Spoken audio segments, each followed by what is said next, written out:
안녕하세요. 책 읽어주는 편안한 엄마입니다. 오늘은 작가 우혜령의 단편소설 정해를 읽어드리겠습니다. 정해는 지친 그를 자기 집의 식탁에 앉게 하고 맛있는 음식을 먹게 하고 싶었다. 그리고 향이 좋은 따뜻한 차를 마시게 하고 싶었다. 여기에는 아무런 추잡한 감정이 없어. 그녀는 자기를 타일렀다. 우혜령 지음 정해. 정해는 눈을 뜨면서 여전히 같은 자리에 혼자 누워있는 것을 느꼈다. 꿈이었다. 나무 밑에 앉아있는데 누군가 자기에게 다가오고 있는 꿈. 그 사람의 그림자는 희미했다. 어제 우체국에 편지를 붙이러 와서 정해의 회색 스웨터 빛깔이 좋다고 말하던 그 남자 같기도 했다. 천장을 쳐다보며 그녀는 자신의 몸을 무감각하게 만져보았다. 오늘 하루는 더욱 지루하게 길어질 것 같은 생각이 들었다. 일요일은 아침부터 일어나서 서둘러 샤워를 하고 매무새를 다듬지 않아도 되기 때문이었다. 그녀는 그대로 누워서 움직이고 싶지 않았다. 손이 내려가 아랫배에서 멎었다. 방광이 가득 차 있는 압박감이 느껴졌다. 정혜는 이불을 제치고 침대 아래 희고 갸름한 두 발을 내려놓았다. 어째 쓸데없는 건 예쁘게 태어났을꼬. 혀를 차던 어머니의 탄식 소리가 떠올랐다. 정혜는 세수를 한 후 기계적으로 저울에 올라섰다. 바늘은 정확히 43kg을 가리켰다.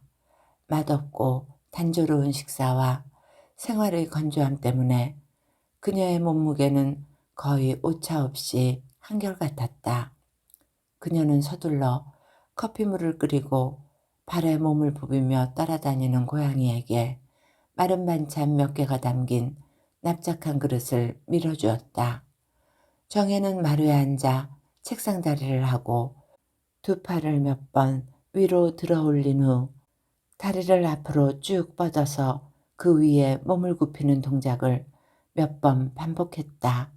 몸을 움직이고 있으면 목에까지 가득 차 있는 얼음덩어리 같은 응어리가 조금씩 잘게 부서져서 음식물처럼 장 속으로 흡수되는 것 같았다. 빵 두 쪽을 구워서 커피와 함께 쟁반에 받쳐들고 소파에 앉은 정혜는 텔레비전을 켰다. 말끔한 얼굴로 즐거운 듯 웃는 남녀 사회자가 눈에 들어왔다. 정혜는 채널을 돌렸다. 에어로빅을 하는 젊은 몸매들이 화면에 가득 차게 나타났다. 정혜는 텔레비전의 스위치를 껐다. 기둥시계가 한동안 삐걱거리며 뒤틀리는 소리를 내더니 8시를 쳤다. 밤 8시에 잠자리에 든다고 해도 자그마치 12시간이 그녀의 앞에 놓여 있다. 일요일이나 공휴일마다 정혜는 당혹스러운 느낌이 들었다. 아침에 일어나면 하루를 보낼 일이 괴로웠다. 그렇다고 누구를 찾고 싶지도 않았다. 실상 찾을 사람도 없었다. 그녀는 일어서서 커튼을 걷고 밖을 내다보았다. 12층에서 내려다 보이는 아파트 밖 풍경은 언제나 비슷했다. 아이들 몇이 놀이터에서 놀고 있고 그 곁에 젊은 엄마 두세 명이 앉아 있었다. 혹시 어제 왔던 그 남자가 지나가지 않을까? 정혜는 주위를 훑어보았다. 그러나 지나가는 사람들은 보이지 않고 늘어선 차들만 시야에 들어왔다. 차들은 두꺼운 껍질의 갑충처럼 이곳저곳에 웅크리고 있었다. 검정색, 감색, 회색의 차들 사이로 붉은색 차 하나가 시선을 끌었다. 차의 붉은 빛이 하도 선명해서 곁의 갑충들이 몸을 뚫고 흘러내린 피처럼 보였다. 가끔 사물의 붉은색은 그대로 피의 연상을 지니고 그녀의 머리로 뛰어들었다. 이제 늦여름의 뜨거움은 가셨다. 창을 통해서 불어들어오는 바람은 그 속에 선선한 가을을 느끼게 하는 기미가 있었다. 정혜는 걸레를 들고 방을 치워나가다가 현관에 놓인 자기 구두에 시선이 멎었다. 납작한 검정 단화가 숨고 싶은 듯 왼쪽 구석에 놓여져 있었다. 혼자 사는 집인데도 한가운데 당당하게 구두를 벗어놓지 못하는 것은 오래된 버릇이었다. 정혜는 한쪽 귀퉁이의 실밥이 터져나간 구두를 들어올려 꼼꼼하게 살펴보았다. 구두 고치는 사람에게 좀 부탁을 해야겠구나.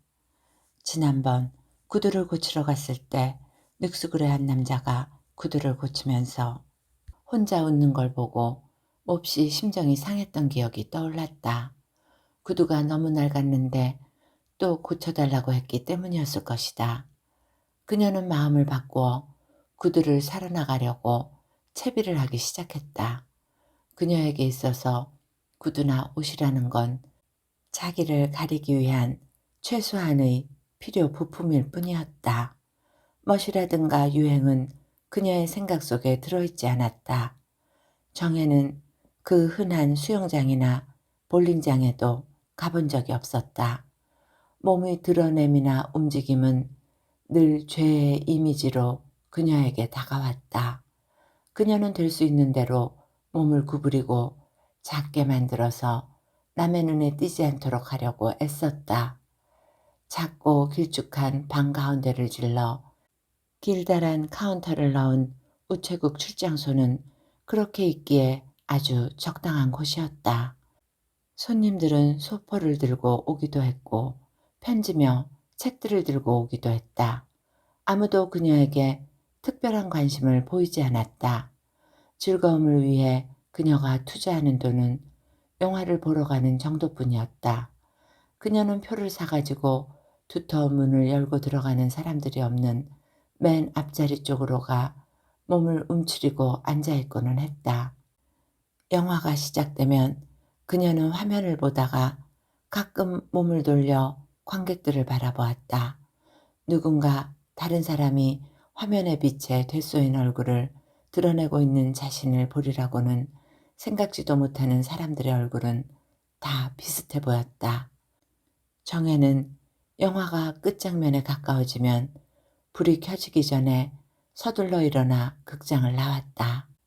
이 즈음에는 대부분의 영화들이 노골적인 성의 묘사에 치우쳐 있어 혼자 앉아있기 부끄러운 경우가 많았다. 어떤 때는 영화 중간에 그만 나와버리기도 했다. 사람들이 어떻게 저런 추잡한 행위에 골몰해서 살 수 있을까? 다시는 구경을 가지 않으리라고 하다가도 어두운 공간에 혼자 앉아서 화면과 사람들을 이중으로 바라볼 수 있다는 어떤 흥분이 그녀를 다시 이끌고는 했다. 그녀는 텔레비전의 광고를 세심하게 보고 물건을 구입했다. 그럴 때면 자신의 인생을 스스로 통제하고 있는 듯한 느낌을 가질 수 있었다. 화면에서 수많은 남자와 여자들이 그녀의 마음에 들기 위해 이리 뛰고 저리 뛰며 있는 힘을 다하는 것이 흥미있었다. 무엇을 사고 무엇을 사지 않는가는 선연하게 그녀의 선택권 안에 들어있었다. 그녀는 샤워를 하며 비누의 향을 코에 대고 맡았다. 광고대로라면 그 비누를 쓰고 있으면 피부가 부드럽고 촉촉해져서 누구나 다 돌아보게 되어 있었다. 그녀가 그 비누를 택한 이유는 그 비누로 목욕을 마친 여자가 거리로 나설 때 그녀를 홀린 듯이 바라보던 남자의 눈길 때문이었다. 그녀는 한때 가슴을 설레이며 그 광고가 나오는 프로그램 시간에 맞춰 텔레비전을 켜고는 했다. 그리고 그가 세상을 대신해서 그녀를 용서해주는 듯한 환상에 사로잡혔다. 정혜는 어느 물건 하나도 그저 사지 않았다. 신중하게 광고를 통해 그들이 온갖 아양을 다 떨고 있는 것을 바라보고 손을 들어 살 것을 골랐다. 방 안에 그녀를 둘러싸고 있는 사소한 물건까지도 그녀가 광고에서 본 사람들의 이미지를 되살려 주었다. 아주 이성적이라고 자부하는 사람들도 광고의 최면에 걸려 저절로 어떤 특정한 물건을 사게 된다고 책에서 읽은 적이 있다. 그 광고의 부박함에 눈살을 찌푸리면서도 막상 선택의 기회가 왔을 때 손이 나가도록 제일 뇌리에 깊이 인각된 것은 그 상표의 이름이라는 것이다. 정혜는 그런 어리석은 사람들을 닮고 싶지 않았다. 그녀는 그저 할 수 있는 범위 내에서 자기 주변과 인생을 통제하며 살아나가고 싶었다. 가끔 드라마에서 보게 되는 고부간의 갈등이며 남편과의 복잡한 문제들, 자녀들의 실망스러운 행동, 이런 것들로부터 모두 자유롭다고 생각하면 그녀는 얼마든지 자신의 사는 방법에 대해서 자부심을 가질 수 있었다. 아내의 과거에 고민하는 남편 따위는 없는 것이 100번 나았다.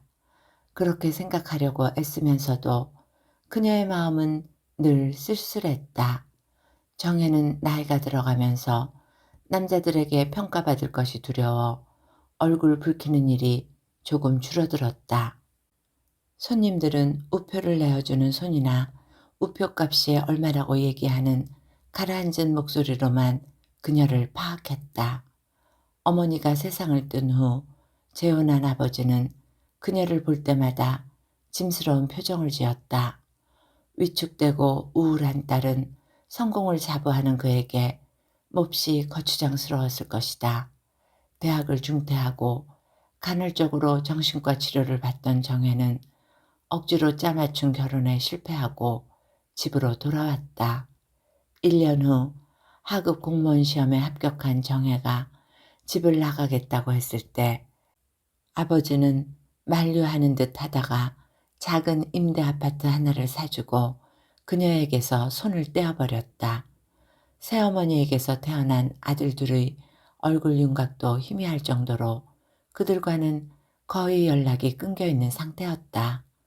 정혜는 부모의 애틋한 마음이라는 것을 믿지 않았다. 인간의 따뜻한 사랑이라든가 하는 것은 더구나 믿지 않았다. 정혜가 사춘기부터 겪어온 여러 가지 사건들이 그녀를 그렇게 만들었다. 친척들이 들고 나오던 형평이 기울어진 혼담이며 사은품이 붙은 물건처럼 자기를 뜯어보던 남자들의 칙칙한 눈길 앞에서 그녀는 고통스러웠다. 집을 떠나고 싶은 일념에서 겨우 성사된 결혼식이 끝나고 신혼여행을 떠난 첫날, 잠자리에서 두려움에 떨며 물러서려고 들던 그녀에게 던지던 남편의 말은 모멸감에 차 있었다. 야, 무슨 요조숙녀 티를 내는 거냐? 처녀도 아닌 게 다 알고 있어. 정혜는 자신의 욕구만 채운 후 코를 골며 잠든 남편을 두고 새벽에 혼자 서울로 올라왔다. 그리고 다시 그에게 돌아가지 않았다. 남편은 정신병이 있는 딸을 사기로 결혼시켰다고 그녀가 드나든 정신병원의 이름을 들먹이며 아버지를 위협한 모양이었다. 그는 아마도 상당한 돈을 받아주고 그녀를 단념했던 것 같다. 오히려 속으로는 그 이득을 더 반겼는지도 모른다. 그 이후로 정혜는 남자들이 전보다 더 무서웠다. 아무에게도 신세지지 않고 아무에게도 이용당하지 않고 이것이 그녀의 좌우명이었다. 그녀는 기계처럼 정시에 출근하고 정시에 퇴근했다. 우체국 출장소에서 일하기는 편했다. 누구에게 잘 보이려고 애쓰지 않아도 된다는 점이 그녀의 마음에 들었다. 그녀는 같은 출장소에 근무하는 미스 임이 어머, 어떻게 이렇게 혼자 사세요? 외롭지 않으세요? 하고 엉뚱한 소리를 해서 기분을 상하게 한 뒤에는 될 수 있는 대로 아무도 자기 집에 들여놓지 않았다. 그렇게 하는데 힘이 들 것도 없었다. 사람들은 집에 가보자고 조를 만큼 그녀에게 관심을 가지고 있지도 않았다. 어젯밤에 텔레비전에서 본 광고 중에 마음에 드는 것이 있었다. 나는 자유입니다. 내 인생은 내가 선택합니다. 이렇게 말하는 자신감 넘치는 여자의 얼굴이 사라지면 클로즈업 되던 구두의 상표였다. 아마도 그 구두는 그녀에게 아무 곳이나 갈 수 있는 자유를 줄지도 몰랐다. 문을 나서면서 그녀의 마음은 기대로 조금 들떴다. 구두 고르기는 어려웠다. 색이 마음에 들면 디자인이 마음에 들면 빛깔이 튀었다. 정혜는 단정하게 흰 셔츠에 검은 바지를 갖춰 입고 기름을 부은 듯한 매끄러운 음성으로 다가오는 구두방의 남자 점원들이 부담스러웠다. 그들의 다정한 태도, 구두를 신는 것을 거들어주는 척하면서 은근히 잡아주는 팔과 다리의 쓰다듬기의 감촉은 온몸의 신경을 곤두서게 했다. 더욱 참을 수 없는 것은 그들의 인매에 살짝 펼쳐져 있는 비웃음이었다. 아가씨한테는 이렇게 접근하는데 참지 못한 정혜가 작게 한마디 했다. 그렇게 부르지 마세요. 그는 웃으며 느물거렸다. 그렇다면 아주머니신가요? 전혀 그렇게 보이지 않으셔서 그만. 그는 정혜의 얼굴이 붉어지며 눈가에 물기가 맺히자 웃음을 거두고 멋쩍은 듯 다른 곳으로 물러났다. 꼭 다물고 있으면 완강해 보이는 인매와 눈가의 미세한 잔주름 때문에 30이 다 된 그녀는 누가 보아도 아가씨라고 불릴 만큼 젊지는 않았다. 그녀는 여자들을 능숙하게 다루며 접근하는 이런 부류의 남자들이 싫었다. 그녀의 인생을 산산조각 내버린 남자들과 이들은 다 비슷한 부류들이었다.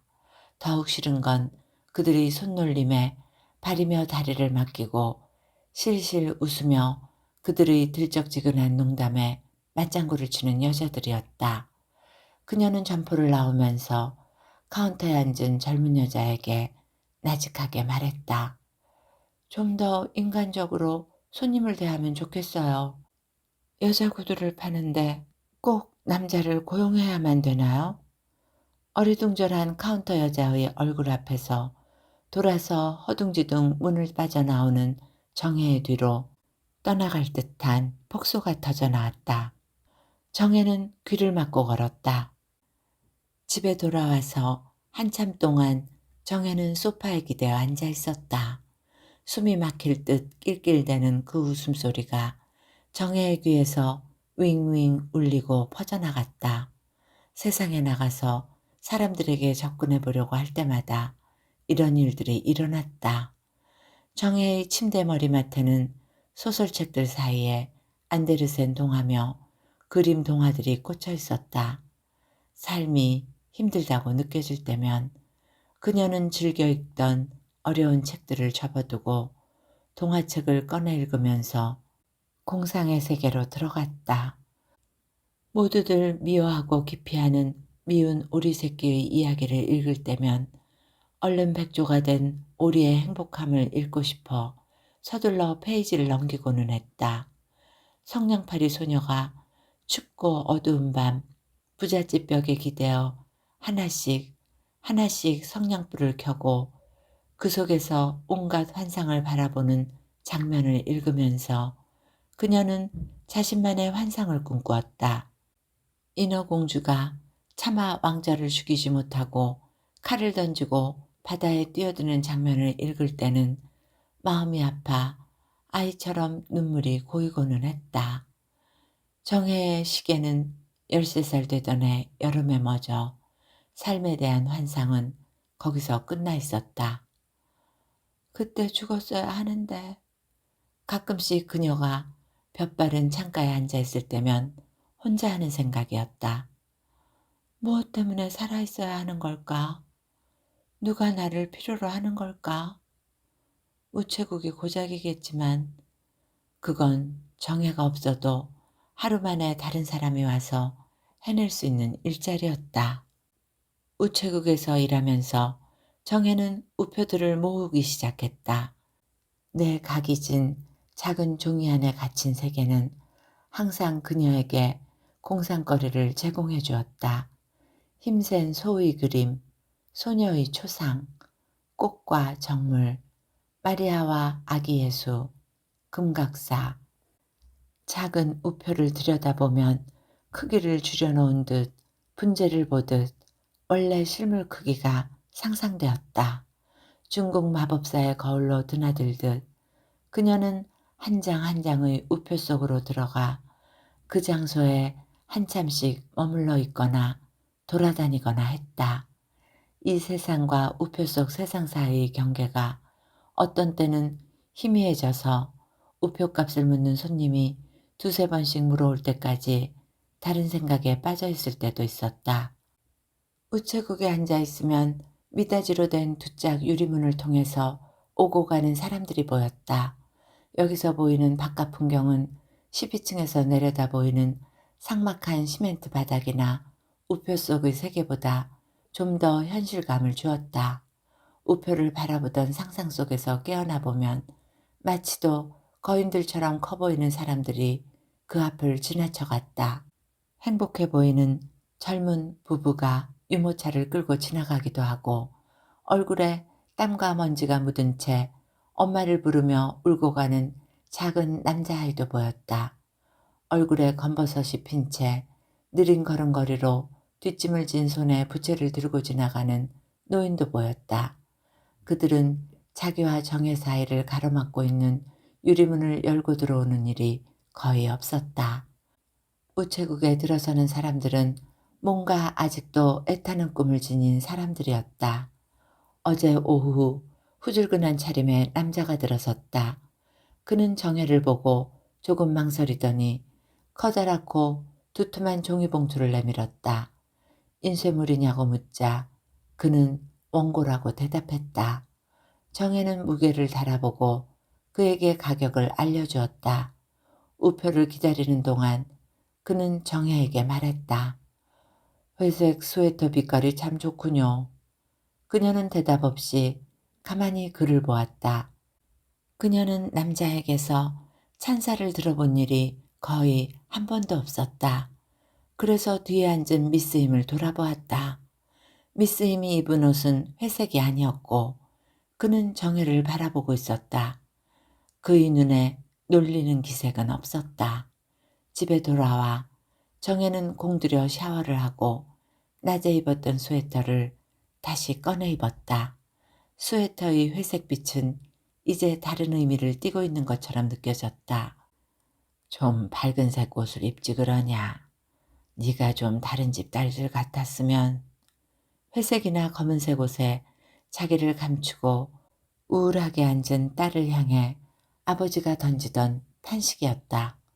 아버지는 그 사건 이후로 정혜를 부담스러워하며 마주 앉기를 피했다. 그게 어디 그 아이의 잘못이에요? 탄식을 하며 애를 끓이던 어머니는 뇌출혈로 쓰러진 후 다시 일어서지 못했다. 의식 없이 병원에 일주일을 누워있던 어머니 곁의 간이 침대에서 정혜는 쪼그리고 잤다. 임종하기 전 어머니는 손을 흔들어서 누군가를 찾는 듯했다. 정혜는 그 손을 잡았다. 저예요, 정혜예요. 어머니는 무서운 악력으로 그녀의 손을 잡았다. 어머니의 왼쪽 감긴 눈을 비집고 눈물 한 방울이 흘러나왔다. 그 눈물 한 방울이 그 후 정의 인생에 대한 예언이었다. 누군가 자신을 바라보고 칭찬을 해준 적이 언제였던가. 정혜는 어젯밤 회색빛 스웨터를 입고 초록빛 나무 아래 앉아있는 꿈을 꾸었다. 그날 이후 가끔 그가 우체국 창앞을 지나 버스 정류장으로 가는 것이 보였다.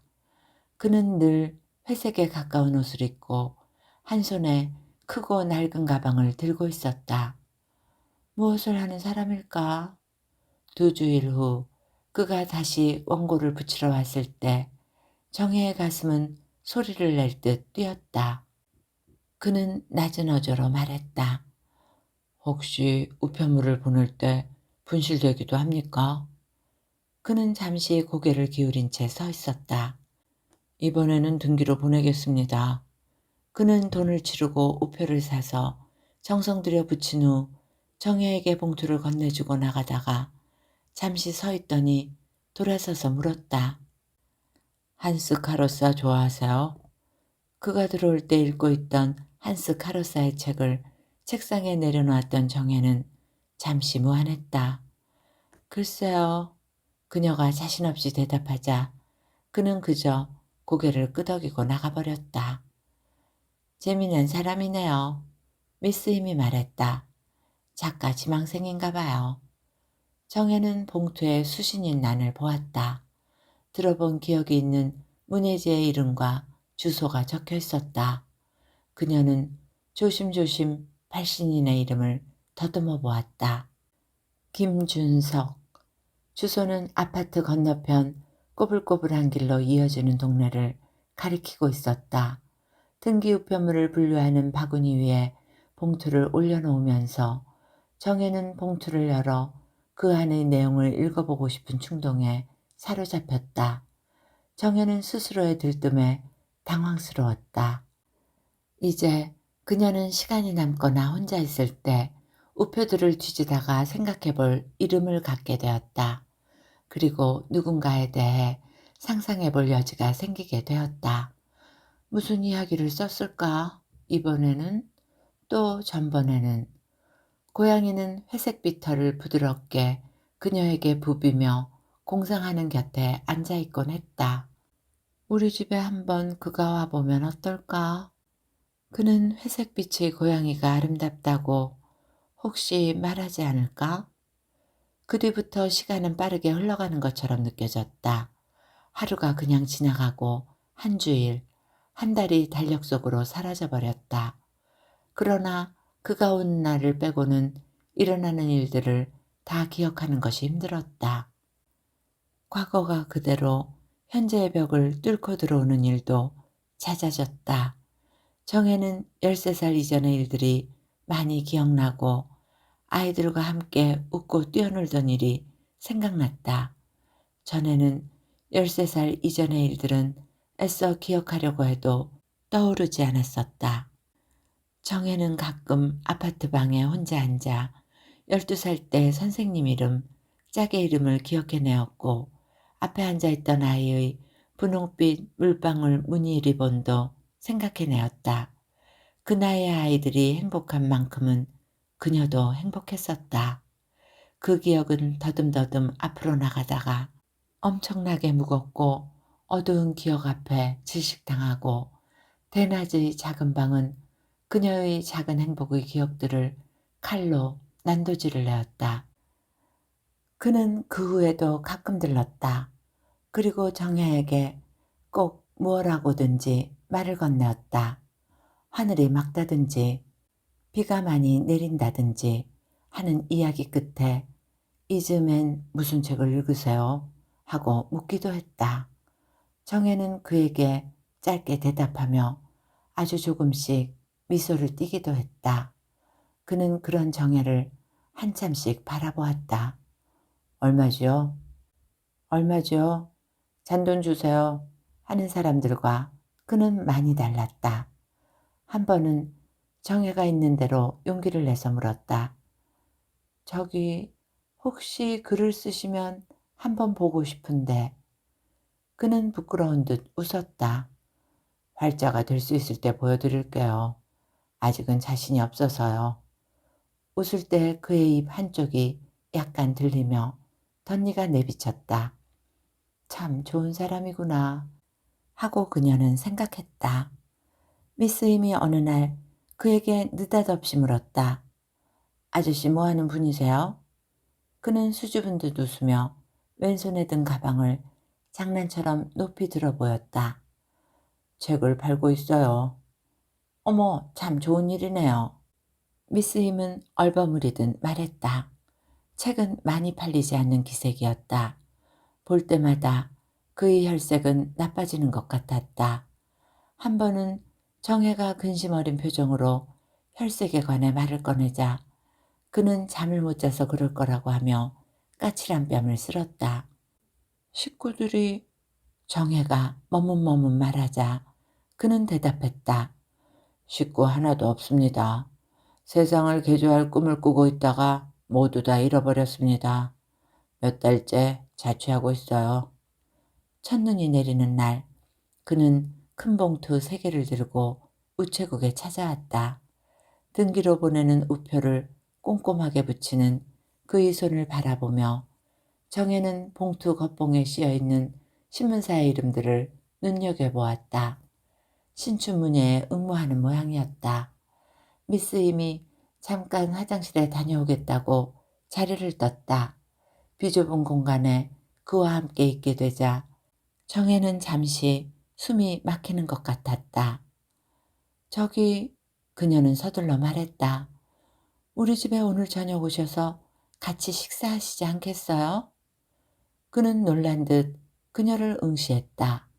그녀는 눈을 내리깔고 그가 내려놓은 큰 봉투의 오른쪽 귀퉁이에 붙은 우표가 떨어질까 겁내듯 힘주어 누르고 또 눌렀다.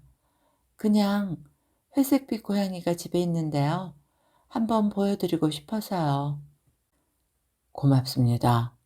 그는 잠시 머뭇거리다가 대답했다. 지금은 너무 지쳐서 사흘밤을 새웠거든요. 정혜의 얼굴이 붉어지자 그는 얼른 말했다. 좋습니다. 오늘 가겠습니다. 정혜는 지친 그를 자기 집의 식탁에 앉게 하고 맛있는 음식을 먹게 하고 싶었다. 그리고 향이 좋은 따뜻한 차를 마시게 하고 싶었다. 여기에는 아무런 추잡한 감정이 없는 거야. 나는 전혀 부끄러워할 게 없어. 그녀는 자기를 타일렀다. 어째서 이렇게 순수한 사람보다 비양심적이고 부도덕한 사람이 뭐든지 더 많이 가지고 있는 걸까? 사회적으로 출세해서 가끔 신문에도 이름이 나는 그 친척 아저씨의 번들거리는 얼굴을 새삼스레 생각하며 정혜는 자기 이름과 집 주소를 그에게 적어주었다. 그는 7시에 오겠노라고 하고 우체국을 떠났다. 정혜는 서둘러 제 시간에 일을 끝내고 집에 오는 길에 슈퍼에 들러 고기와 생선, 야채를 샀다. 이렇게 여러 가지를 한꺼번에 사들기는 오래간만이었다. 고기는 양념해 굽고 생선은 물을 넣고 졸였다. 야채는 싱싱한 채 씻어 물기를 빼고 바구니에 담아 놓았다. 샐러드를 만들 참이었다. 7시가 가까워지자 정혜의 가슴은 뛰기 시작했다.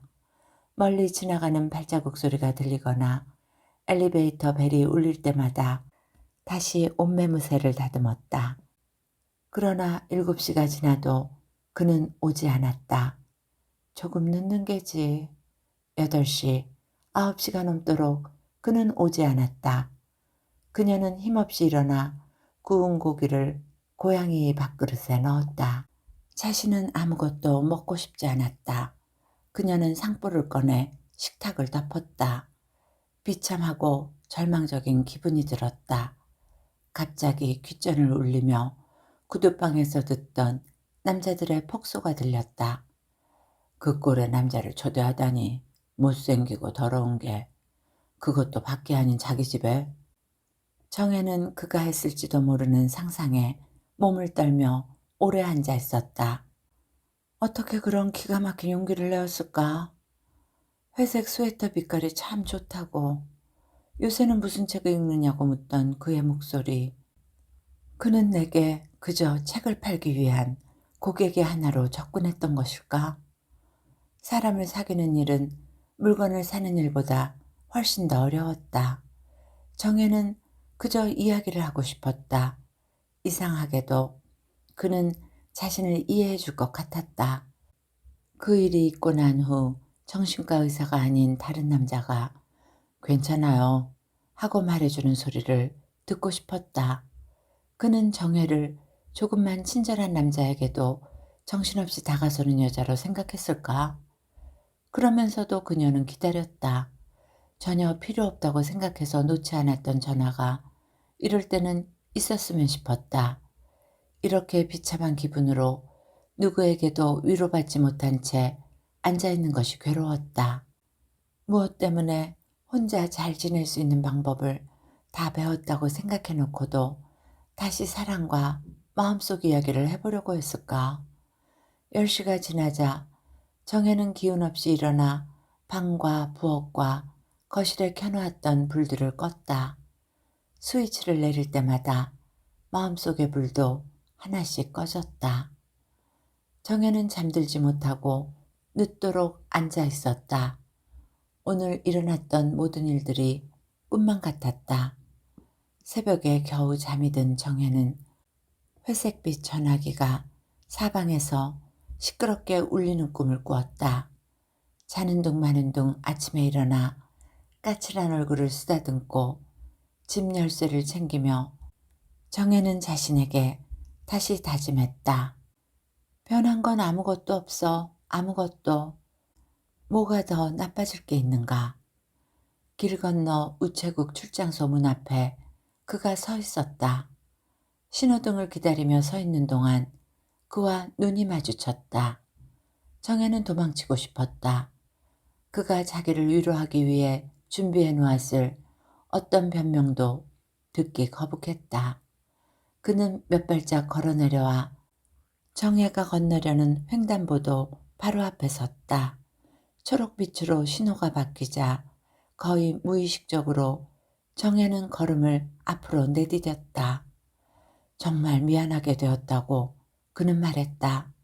1시간쯤 눈을 붙이려고 누웠다가 깨어보니까 괴종시계가 울리지 않은 채 시간이 벌써 11시가 다 되었더라는 것이다. 서둘러서 집을 나와 아파트 12층을 올려다보았지만 어디에도 불이 켜져 있지 않아서 잠을 깨울까봐 가지 못했다고 그는 말했다. 불을 끈 채 울고 앉아 있었던 자신의 모습이 새삼 생각났다. 됐어요. 정혜는 담담하게 말했다. 그저 사정이 있으시려니 했어요. 언제 다시 찾아뵐 수 있을지요. 그의 당황한 표정에 부딪히며 정혜는 약해지려는 마음을 추슬렀다. 됐어요. 그녀는 마른 웃음을 띄어 보이며 출장소 앞으로 뒤따라온 그를 등지고 서서 말없이 열쇠를 꺼냈다. 출근하셔야죠. 잠깐 고개를 돌리고 정혜가 말하자 그는 무안한 듯 한 번 더 고개를 숙이고 멀어져 갔다. 우체국 문 밖으로 버스를 기다리고 있는 그의 모습이 희미하게 보였다. 오고 싶지 않았던 거야. 내가 여자로 자기를 대할까봐 겁났던 거야. 정혜는 걸레를 빨아 카운터와 책상에 내려앉은 먼지들을 닦아내렸다. 문 옆에 걸린 작은 거울에 밤사이 몇 년은 더 늙어버린 듯한 여자의 얼굴이 보였다. 그 얼굴은 준엄하게 정혜를 타일렀다. 망상을 버릴 것, 누군가 내게 관심을 가질지도 모른다는 헛된 생각을 잊을 것. 나는 정말이지 남자가 필요했던 건 아니야. 이제 그 일은 그가 나타나지 않았기 때문에 더욱 참담한 빛을 띠고 그녀의 기억 한가운데 남을 것이었다. 13살에 겪었던 악몽을 대낮에 빈집에서 친척 아저씨가 옷을 벗기고 그녀에게 행했던 더러운 짓에 대해 그때 방 밖의 골목길 해가 쨍쨍 내리쬐는 길에서 고무줄 놀이를 하며 소녀들이 부르던 어색한 고음의 노래 착한 아기 잠잘 자는 베갯머리에 그 음성이 지금도 잠이 오지 않는 밤에 그대로 떠오른다는 이야기를 방문 열리는 소리 어머니의 비명과 그 이후 불 꺼진 삶에 대해서 정혜는 그 사람에게 저녁을 차려주고 차를 찻잔에 따라주며 그 이야기들을 하고 싶었다. 이제 나는 여기서 밖을 오가는 사람들을 바라보기만 하고 그 안에 끼어들 생각을 버려야 해. 12층 창을 통해 바라보는 세상으로 그만 호기심을 잠재우는 것이 좋겠어. 인간관계는 텔레비전이나 책을 보는 것으로 좋게. 누구를 돌볼 생각은 그만두고 너 자신이나 잘 돌봐. 이제 한동안 소홀했던 광고 보기도 다시 시작해야지. 정혜는 손가락으로 문질러도 먼지 하나 묻어나지 않을 때까지 걸레를 빨아 구석구석 닦았다. 미스임이 출근하면서 호들갑스러운 소리를 내었다. 어머, 내가 할 일을 왜 그렇게 다 닦으세요? 걸레를 뺏어가는 그녀에게 등을 돌리고 정혜는 책상 속에 있는 우표들을 정리하기 시작했다. 작은 네모 안에 갇힌 사람들의 얼굴이며 동식물의 모습, 눈 내린 산의 경치들이 그 작은 공간을 있는 대로 펼쳐내며 정혜를 위로하려고 들었다. 그는 한동안 나타나지 않았다.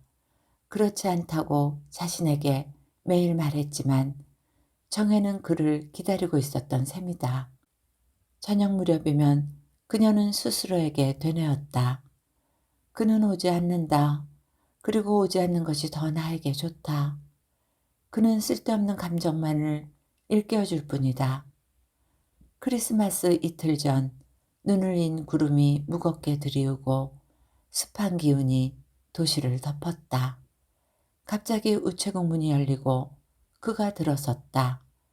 그는 회색 옷을 입고 있지 않아 낯설고 다른 사람처럼 보였다. 얼굴은 활기와 기쁨에 넘쳐 있었다. 보세요. 그는 밤색 외투 주머니에 손을 넣어 종이를 꺼냈다. 당선되었어요. 편지가 왔어요. 소년처럼 자신 있는 눈빛으로 그는 우표를 만지작거리며 말없이 앉아있는 정혜를 내려다보았다. 아직도 그 초대가 유효한가요? 이 남자가 아니야. 정혜는 생각했다. 이제 그는 그녀의 이야기를 들어줄 사람이 아니었다. 이 사람은 행복한 사람들의 틈에 끼인 것처럼 보였다. 정혜는 냉정한 얼굴로 말없이 고개를 저었다. 그는 잠시 혼자 서 있다가 무엇라고 말을 하려는 기색이더니 우표를 사러 다른 사람이 들어서자 그대로 돌아서 나갔다. 그날 밤 텔레비전 뉴스는 크리스마스가 다가와 온정을 베푸는 지방 풍경 속에 그 친척 아저씨의 모습을 비춰줬다. 고아 소녀를 안고 다른 고아들에 둘러싸인 채 웃고 있는 그는 착한 산타클로스처럼 보였다. 그러나 그는 닫힌 문이 있는 작은 방에서 가엾은 고아 소녀의 옷을 벗기고 그 영혼에 독을 부어 넣을 인간이었다. 다음 날 근무가 끝난 오후 그녀는 우체국 출장소에서 몇 걸음 떨어진 스포츠센터에 들렀다. 유리 진열장 안에 접는 칼들이 나란히 놓여 있었다. 점원은 친절한 미소를 지으며 다가왔다. 선물하시게요? 아드님한테요? 정혜는 몸을 꼿꼿이 폈다. 아니요, 아들은 없어요. 그 점원은 약간 머쓱한 듯 했지만 곧 친절을 되찾았다. 그녀는 자기가 가게 문을 나선 뒤에 그가 큰 소리로 웃을까봐 두려워 얼른 말했다. 내가 쓰려고 해요. 아주 간단한 걸로 하나 주세요. 선물 포장을 해드릴까요? 정혜는 고개를 저었다. 집에 돌아온 정혜는 저녁 내내 온 집안을 닦았다. 혹시 집안에 남아있을 머리카락 하나, 손톱 하나라도 그녀의 혼을 붙들어 안고 있을까봐 신경이 쓰였다. 13살 이후 그녀에게 가장 두려운 말은 더럽다는 표현이었다. 정혜는 잠들기 전에 목욕을 하고 공들여 머리를 감았다. 크리스마스 날 아침 집을 나서기 전 그녀는 중간 크기의 부드러운 가죽 핸드백 속에 아끼던 우표책 2권과 어제 산 칼을 담았다. 아파트 문을 잠그고 그녀는 고양이를 문 밖에 내어놓았다.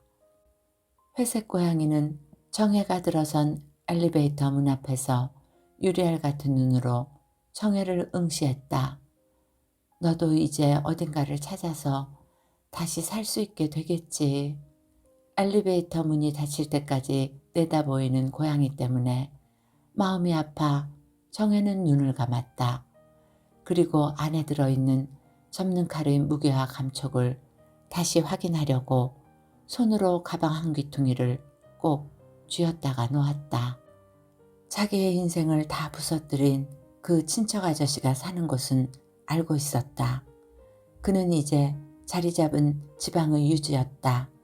가해자가 떳떳하고 행복한데 피해자가 우울하고 불행한 일은 이제 그만 일어나야 했다.